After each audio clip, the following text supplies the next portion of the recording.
Vous faites une pause et quelques jours ensuite, eh bien, vous voyez que votre gel se décolle.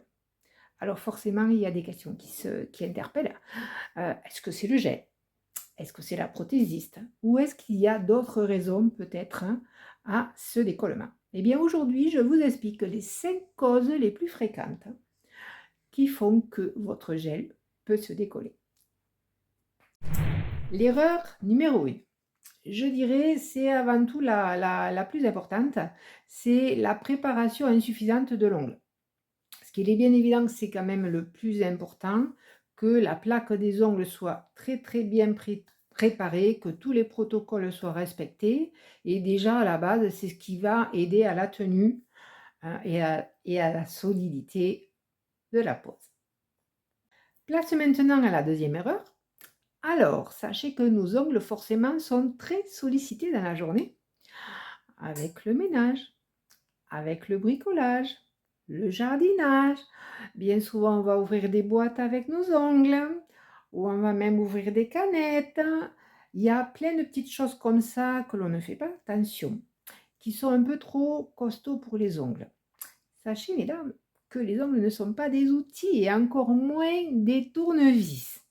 Donc, privilégiez les outils adaptés pour faire les petits travaux importants au lieu de vos ongles. Si vous utilisez des produits plus ou moins agressifs, pensez à mettre des gants.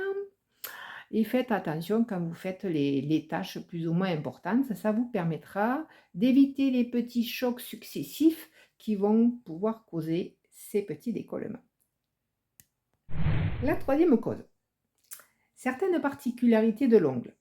Alors, sachez que certains ongles ne vont moins bien retenir les produits, et ce qui fait que ce ne sera pas forcément la faute de la cliente non plus, puisque c'est l'ongle lui-même qui a du mal à garder le gel correctement. Et maintenant, la quatrième erreur. Là, ça va être plus entre deux pauses de rendez-vous sur l'entretien que vous allez faire régulièrement. Donc, comme je disais tout à l'heure, vu ce que l'on fait, ben, on va tripatouiller des produits plus ou moins agressifs. Donc, faites attention, ménagez-vous, portez des gants quand vous faites des travaux ou autres, ça va éviter d'agresser les ongles en permanence. Et évitez, ça c'est hyper important, c'est vrai que je ne le dirai jamais assez, mais on a tendance à mettre les doigts à la bouche, peu importe les moments de stress ou autre.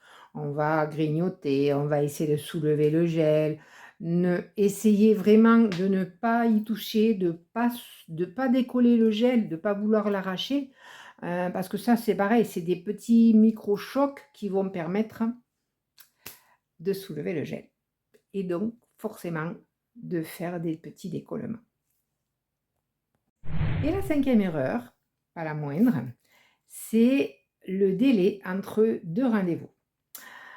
Plus vous attendez longtemps, plus vous augmentez le risque d'avoir des décollements.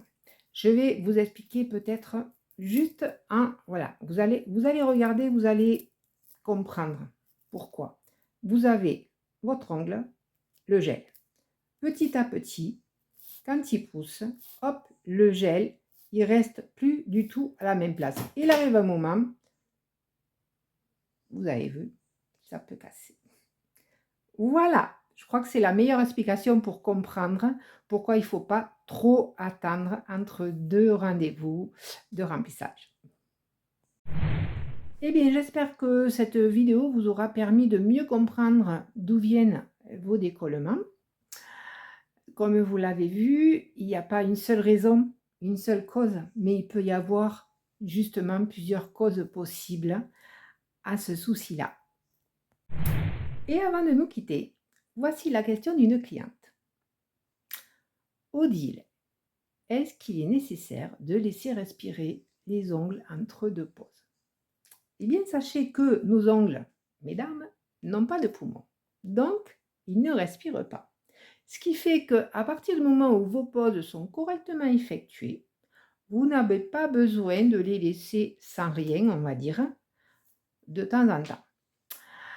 Et Justement, si vous avez d'autres questions, n'hésitez pas à me les poser en commentaire et j'en sélectionnerai peut-être une pour ma prochaine vidéo. Si vous avez aimé cette vidéo ou si vous avez appris quelque chose, pensez à mettre un petit like, ça aide beaucoup la chaîne. Et abonnez-vous si vous aimez les conseils sur les ongles, la beauté et le bien-être. Sachez que je partage aussi mes réalisations sur Instagram et mes conseils beauté bien-être, si vous voulez m'y rejoindre.